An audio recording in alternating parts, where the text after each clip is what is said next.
Everybody hear me okay? In the back there too? Good? Yeah? Cool. What time is it? 4 o'clock. 4 o'clock. Wow, we're on time. Are we on YouTube? Yeah, are we on? Are we You YouTube see us stars? on YouTube. Okay, great. Well, I'm sure that there's a bunch of folks that are watching this live stream. It'll be rebroadcast to you. So, you know, anybody who is racing the Growler, this is for you. And it's also going to be informative for the other participants at the event. So first of all, I want to welcome you to Levi's GranFondo. This is our 16th year producing this event, but it has evolved. What started out as a large-scale participatory amateur format event that had a lot of pros participating in it, where we didn't award prizes. You know, we've run that format for about a decade and a half, and last year we saw a need to do something a little bit different and change it up. And we decided that we were in a position where it made a lot of sense to give back to the roots of what created this event, which was professional road racing. Levi had just won his third Amgen Tour of California when he came up with the idea to share these roads that he'd been training on with everybody else, and we created the GranFondo. And thousands of people came from all around the world to participate in the biggest, best ride of the year. And it was just that. It was a ride. It was a chance for us to, like, racing season's over, let's get together and let's go for a big ride and experience this place. Now we're in a position where we've seen what inspired our event kind of go away. We used to have the Amgen Tour of California and the USA Pro Cycling Challenge and the Tour of Utah were events that inspired people to get on the road bike and join us for these big rides that we were doing. And it's difficult to put on a road race in the United States. It's kind of a hostile environment to the effort that goes into producing these. It's an incredibly complex orchestration of traffic control and course design and aid stations and California Highway Patrol and EMTs and the permits. Like, don't even get me started on the permits and the insurance and all of the planning and prep. The ham operators, our on-bike course marshals, our moto marshals. The list goes on and on and on. And the hundreds of volunteers that are going to be out there helping this be one of the most incredible days of the year. So that makes it hard to put on a road bike race. But we've been doing this for a decade and a half, and we realized that we actually just needed to make a couple little tweaks and we could produce a road race and start to be that inspiration for people to pick up the road bike again. But it's only going to work if we can share that experience with the rest of the world. So we're going to be live broadcasting this event on YouTube. We've got two professional commentators, Matt Stevens and Hannah Walker, are going to be here tomorrow, broadcasting this to the world for us. It's going to be incredible to watch. You can go right to our website and it's going to be right there. You click on watch live and you're going to be able to see it. So please tell your friends, tell them to tune in. If you're from out of the area and they're not able to be here, they can still watch this event. They're going to be focused on the pro race component, and it's really going to give a sense of what it's like out there on these roads. So I won't go on too much longer with that. This is the rider meeting that's specific to the competitors that are part of the Growler. It's very important that everybody who's racing tomorrow understand how this format works. And with that, I'm going to hand it over to Levi, and we're going to step through some of these very important aspects of having a safe, fun, and successful day out there with us. Thank you, Carlos. He's always so well-spoken. I want to take the opportunity before we get into this to thank all of the Growler elite racers that are competing tomorrow for being adaptable and open to what we're trying to do here. We're all on the same side. We're one team, and we're trying to do our part to reinvigorate road racing, and you are a huge part of that, so I want to thank you so much for that. But like Carlos said, safety, #1 priority. Absolutely, bar none. And this meeting is all about that. So I want to go over, well, first and foremost, I want to thank Skipstone for the fact that we can offer $156,000 to be split between the men and the women. So thank you, Skipstone. You guys go to the next slide there. Thank you. So we have this cool animated map that Matt and Hannah are going to commentate on, and we'll just run through it super quick so you can see it, and I'll talk about a few things on that before we go on. Getting there. Is it? Here we go. The town of Windsor. I assume, and I've seen a lot of you out there doing some recon, so I assume everybody's familiar with the route by now, but basically, as you can see on the profile, the first hour, little bit more than an hour, 50K, pretty flat. I expect it to be pretty aggressive tomorrow. We've got two really deep, talented fields, and it's going to be aggressive. I hope it's going to be aggressive. The one thing to really talk about, if you could pause it for a second, in the first 50K, we have CHP motos, we have moto marshals, we have camera motos. They're going to do their best to protect you from traffic, but you do only have the right side of the road, so absolutely no crossing the yellow line. There is oncoming traffic. Again, they're going to do their best, but I need you guys to all be heads up and be aware. No big risks, please. It's really important. And for those of you who know King Ridge, you know that the road gets very narrow, it gets very steep, you know, not well maintained, which I think is great. I love that part of it. But again, heads up, don't take any blind corners on the wrong side of the road. Again, you don't know what's coming. The money shot.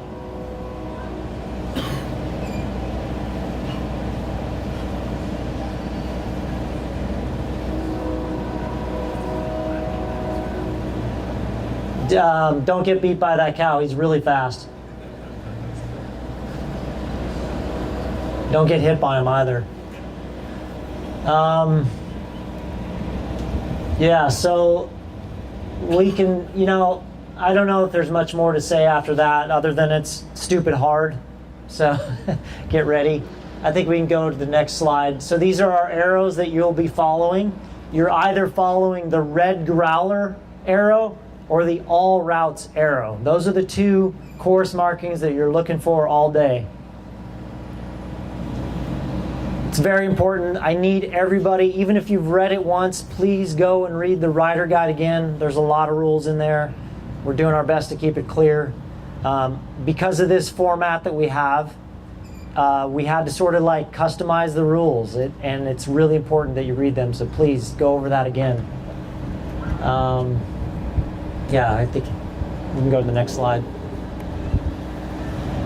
So I've had a lot of questions about the bottle feed. This is an area it's really tricky for us. We're doing our best. I want to make this competition as fair as possible for everybody, regardless of whether you have full team support or not. And so we have 1, 2, 3, 4, 5 aid stations, one of which is both neutral and team support allowed. The rest are only neutral, no team support allowed. This is the first neutral aid station on King Ridge, which I think is probably the most critical because at this point there are still, I would say, big groups together. And what we've done is we have 6 tables, and there will be plenty of water bottles for everyone. So there are no men's and women's bottles. I've designated hundreds of bottles to be there for every elite competitor to take 2 per aid station. So these 2 tables will be like this. You're going to be traveling in that direction. The first table's water, then next table's mix, and then they're spaced out to the next table. What we're trying to do is get around any kind of bottleneck or, you know, rush to the tables. But you're going to have to slow down, take a foot out, grab 2 bottles, and you know you can leave your old bottles on the ground. They'll be picked up.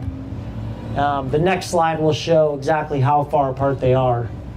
They should be roughly 100 feet apart to give everyone space that if the first 2 tables are occupied by the time you get there, move on to the next tables, grab your bottles, move on.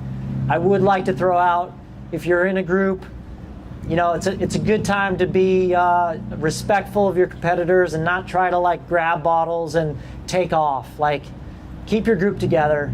I think it's the right thing to do. And again, we're doing our best. We'll hope to make some adjustments next year, but try to work with us on this. Believe me, it's not easy to set this up. So that's how the bottle feeds will work at every aid station.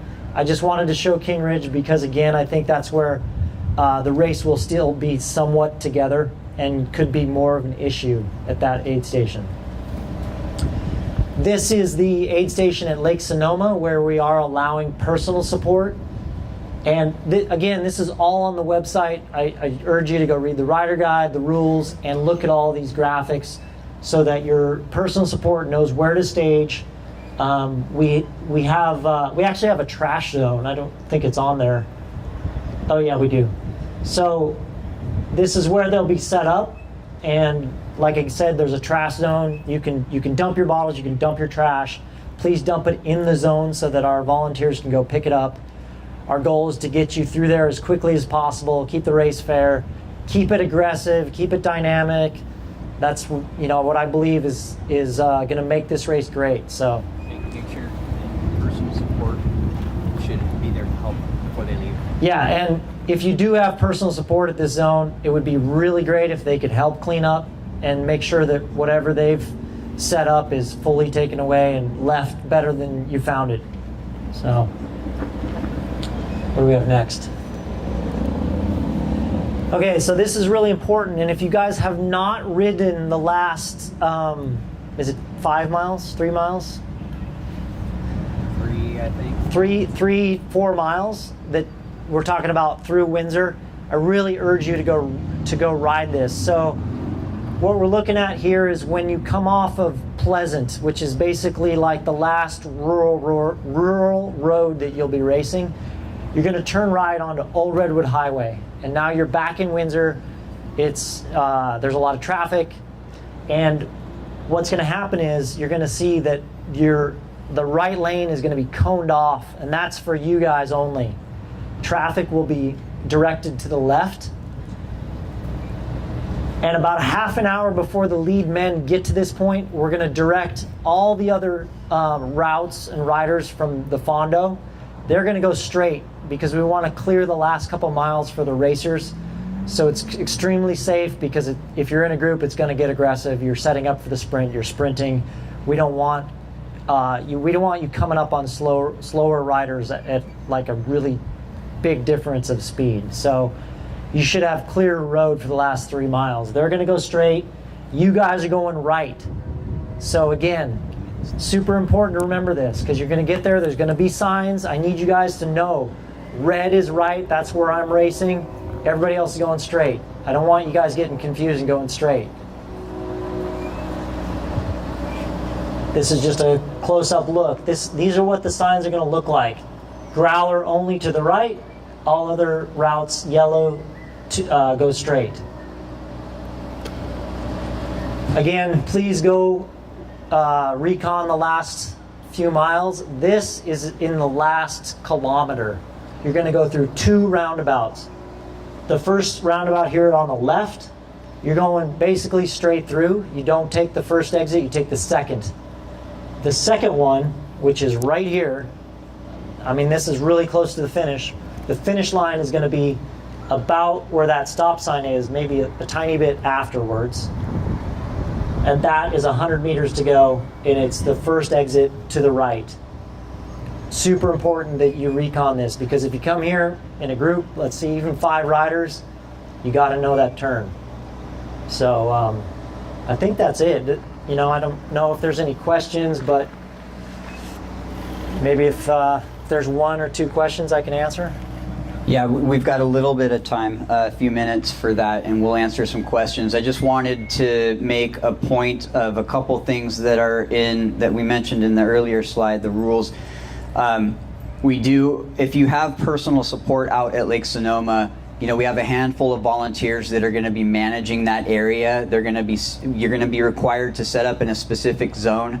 We ask you to please before you pack up and just bolt out of there, go and help them pick up a little bit of the garbage, because with just a few hands out there, they're going to be out there all day. And our volunteer crew, it's so critical that they don't hate the work that they're doing.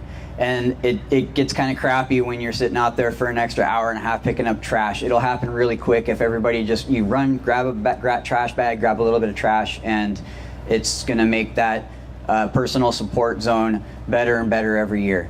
So this is the first time we've offered it, but we want to make sure that, you know, many hands make light work. So please abide by that ethos.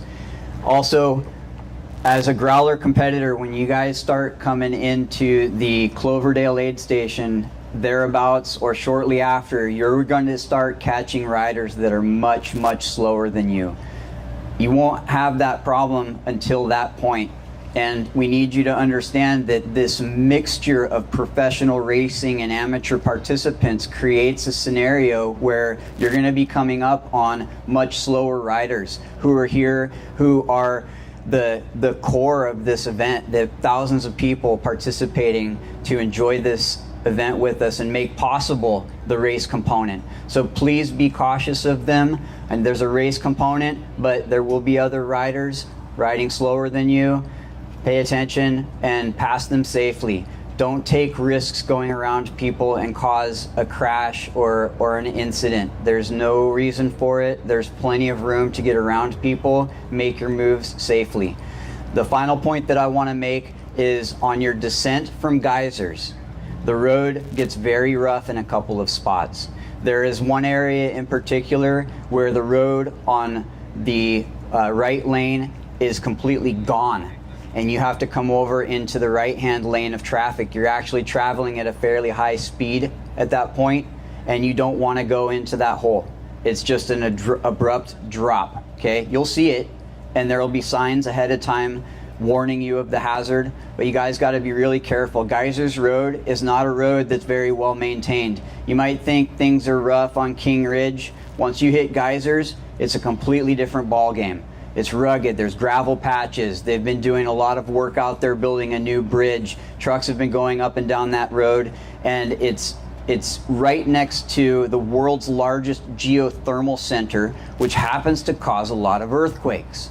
They pump water down into the ground, and they probably get a dozen earthquakes, three magnitude or bigger every day. And we can even feel them here in Santa Rosa sometimes. That messes up the roads, and they have a really hard time maintaining it. So the road does this a lot. Is the new bridge open? The new bridge, I don't think it's open. They were still doing work on it. So you're gonna this is gonna be the last time that you're gonna get to go across the historic Geyserville Bridge below the geysers, this metal trestle bridge. You'll see the new one built right next to it. I doubt that you guys are gonna go on that. We don't know their exact schedule. But yeah, I think we can take some questions now. We've got about 10 minutes left. Just shout them out if you got it. Did we really answer everything? No? No questions. Got one over here. Amateur Growler riders take that same right turn as the professionals? No. Oh, well, okay. Good question. Yeah, that is a good question, yeah. That is a good question. So the way that works, we'll get into a little bit. Okay, the question was, do the amateur growlers take that same right turn? Actually, everybody takes that same right turn, and everybody ends up finishing right here on this street for a good part of the day. At 1 p.m., we're gonna check and see where that lead group is. Once they get off the geysers and hit Highway 128, we're gonna know that they're like maybe a half hour, 40 minutes away, and we're going to now send everybody straight. And they're gonna come through a secondary finish line that's gonna be right where that cyclist is coming through right there. That's gonna be your secondary finish. And then you're gonna go all the way to the end and come back towards the festival this way. That's gonna be in place for about 2.5 hours, maybe 2 hours. And then it's gonna switch back and everybody will come back through here. Only in that window of time, only Growler elite racers are going to make that right-hand turn, and everyone else will be directed straight. You'll have to be careful. You know, you're going to stay in the bike lane. There's going to be several stop signs that you'll come through, but you're not racing. You're going to abide by traffic. The protected zone for the Growler racers continues up this way. Once we get the top 10 women, men and women through, we will switch it back, and then everybody will be back on this finish line again. That's how we're going to protect a potential sprint. So by my calculations, I would say most Growler amateur riders, they're going to take that turn. But if you're really fast, then you won't be. So that was a good question. They're starting a half hour behind Yeah, I know. the group, so they're never going to catch. We'll see. Anybody else? Yeah. In the Lake Sonoma support area, is it like roll through and like hand up like normal road race style, or is it foot down even for team support? What's the So the question is, at the Lake Sonoma personal support zone, are those with personal support, are they allowed to get a hand up at rolling along? That's a good question. I've had some feedback about this where, let's say somebody comes through in a group and they don't have personal support, they have to grab a bottle. I would say that I would urge people to, if you do have personal support, you know, take a moment. Don't attack somebody that does have to put a foot down and grab something off the table. It's literally going to take them like 3 seconds to do so. You're definitely allowed to just do a hand up. If it's more relaxed for that person, I get it. But again, you know, I'd say this is where some real sportsmanship can come into play, and I would urge people to exercise some true sportsmanship in that scenario. We had a question come in about the juniors, and so any juniors who are listening and racing tomorrow, here's some important information for you. So you are going to start with the main 8 a.m. GranFondo group. However, we're going to have a corral for you near the front, and you're going to be able to start in front of the GranFondo. So there will be, you know, close to 2,000 people behind you, but we're going to make a room for you to come up. Now the Growler men are going to compete on the geysers route, and the Growler women are, juniors. The junior men are going to compete on the geysers route, and the junior women are going to compete on the medio route. And there'll be flags out here that say geysers and medio, and they'll correspond to the color on your number plate. However, as a junior competitor, if you're here to race, if you want to be competitive and race those routes, you don't line up in those staging groups. You actually wait, and we're going to have you come into a corral near the front. And we'll announce that at the beginning. We'll call the juniors to the front so that you have an opportunity to race together. You're not stuck separated by, you know, potentially 100 people, and the people that you're racing are up front. So it's very important that you come to the front and wait for the pro groups to take off, and then we'll make sure that you get a staging opportunity. Oh, and then there isn't a bottle feed for the juniors, because you're going to come through before that bottle feed is set up for the pro groups. So you'll need to, again, we're going to exercise sportsmanship here, but you guys are going to need to get your bottles, you know, and there's an opportunity for you to grab water at the aid stations and then continue on. Yeah, can you tell how complicated this is? Let's take this moment to recognize the work that Carlos and Eric and everyone at Bike Monkey has done, because it's gargantuan. Thank you. One more question, if anybody's got one. Yeah, I have a question. What kind of drink mix? Can you come closer, please? Drink mix. Yeah. What kind of drink mix is in the bottle? We have goo Roctane, I Yeah. believe. Yep. And it's the what am I trying to say? The recommended serving Okay. that they recommend. Awesome. Yeah. Thank you so much. Yeah. Thank you, Goo. What? Wait, okay, one more. Can you talk a little bit about the weather tomorrow? Like, it seems like it's been clearing up, like today especially, with the morning marine layer. So can you just talk a little bit about the weather tomorrow? I mean, it's supposed to be gorgeous. Yeah, today. so again, you know, like I expect the weather, the question is about the weather tomorrow.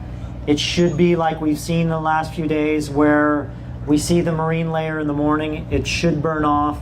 They're calling for a high of 71 degrees. I think that's part of our reasoning for implementing a personal support zone so that people can drop clothing. And you know what? That's another suggestion for people who do have personal support. If someone doesn't have personal support and they want to leave clothing there, it'd be great if you could grab it and bring it back here, and then that person could find it, you know, somewhere here. I don't know if we have a lost and found, but it would really help that person out. And again, that's real sportsmanship, and we want to see the most competitive, equal race that we can. So it takes all of us. Again, I think we're good. I'll just say thank you one more time and get some rest. And I, for one, am super excited to see what happens tomorrow. Thank you, guys.